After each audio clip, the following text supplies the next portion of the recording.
Okay, let's just dive right into it. We've got a whole set of sources on some major breaking news that has really shaken up one of the biggest franchises in hockey. And it's happening right as they were trying to slide into the holiday break. Exactly. Not the kind of news you want right before Christmas. So for you, the listener, who needs to get up to speed on this fast, here's the bottom line. Assistant coach Marc Savard has been relieved of his duties by the Toronto Maple Leafs. Yep. And this is the guy whose whole mandate, his primary job, was the special teams. The power play, specifically. It's a move that, it felt kind of inevitable, didn't it? Yeah. Especially after what all the reports are calling an absolutely awful past few games and weeks for the team. Yeah, this didn't come out of nowhere. Not at all. It was driven by numbers that are so bad they're actually becoming historic. And that's our mission for this deep dive. We're not just going to report the firing. We want to get into why, to understand the, frankly, disastrous power play numbers that forced this move. And maybe more importantly, what this first domino means for the rest of the staff and for Sheldon Keefe. Let's start with the cold hard math then, because this was all about a lack of production. When you look at Savard's main job, the power play, the results are being described across the board as, well, horrific. I've even seen generationally bad. Generationally bad. And when we say that, we really mean it. The key data point here, the thing that almost certainly forced their hand, is that the Leafs power play is currently operating at a dismal 13.3%. 13.3. To put that in perspective for you, that is dead last. The entire league. Dead last in the entire National Hockey League. It's shocking, especially when you think about the swing from last season. Right. Last year, their power play was a genuine weapon. It was running at, 24.4, maybe 24.5%? Something like that, yeah. A top-tier unit. So to drop over 11 percentage points in 1 year, with this roster, with this much offensive talent, it's almost unheard of. And that 13.3% number, that's officially the worst the Leafs power play has been since 2007.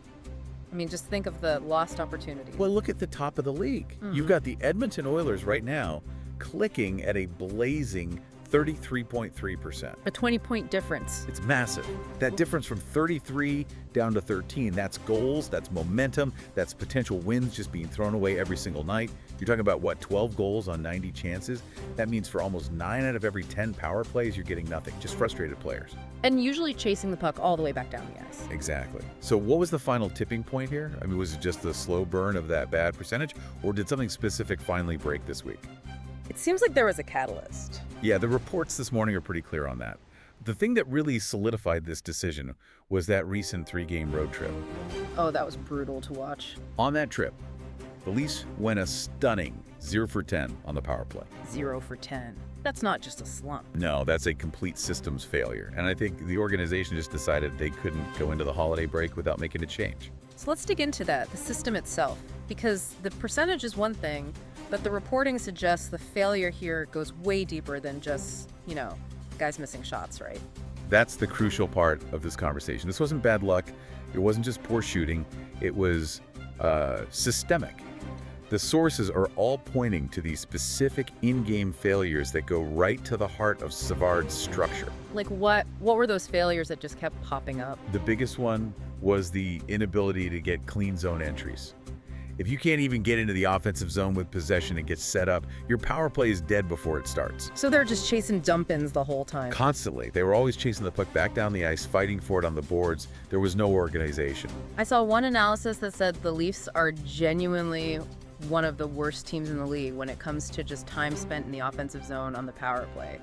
If you can't set up shop, you can't run a play. And that failure leads right into those, anecdotal moments that really stick with you. Yeah. The ones that show the breakdown between the instruction and the execution. You're talking about the game against the Stars. Exactly.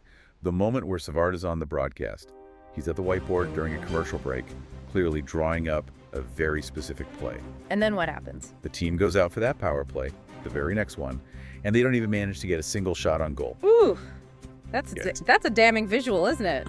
A coach draws up a play and it immediately fails. It just shows the players either weren't buying in or the system itself was just ineffective. And it makes the timing of all this so significant.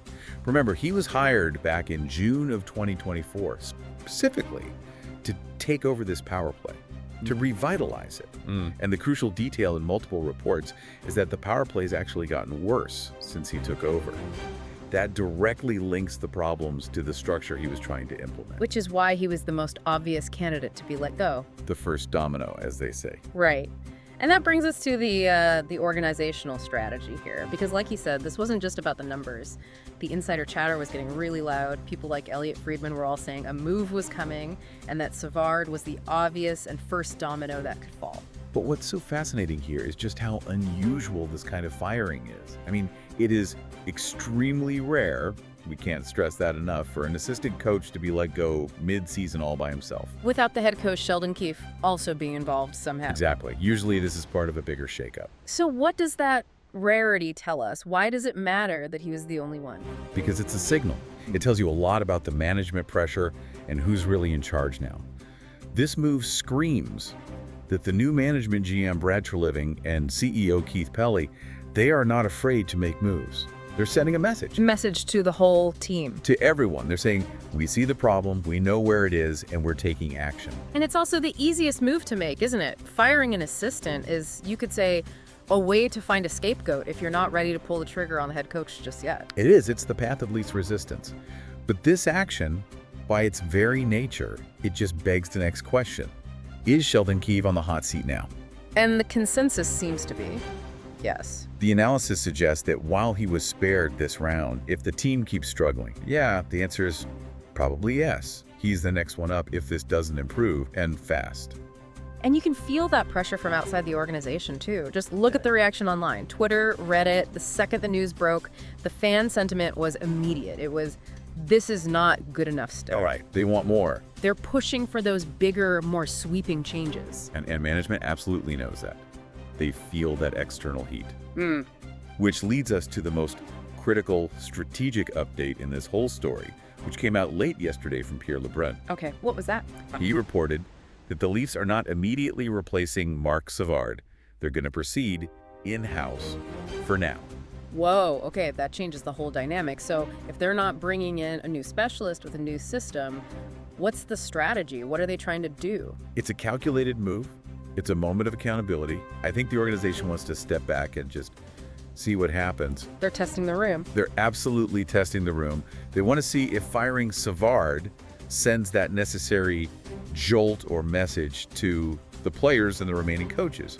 They're basically putting the responsibility for the fix on the people still there. So it's a wait-and-see approach, but it's also kind of an ultimatum. That's a great way to put it. They'll coach tomorrow's game against the Penguins, they'll get through the Christmas break, and then they'll recess. But if the players don't respond, then more changes are coming. And those changes would have to point to the head coach. Guaranteed. They're gathering more data. They need to figure out if the problem was purely Savard's failed system, or if it runs deeper, into the team's commitment, into Keefe's broader system, or maybe even the effort level of their star players. It's an internal character test, basically, disguised as a coaching change. And look, all the reports say Savard is a great guy behind the scenes, but at the end of the day, the move had to happen. He did.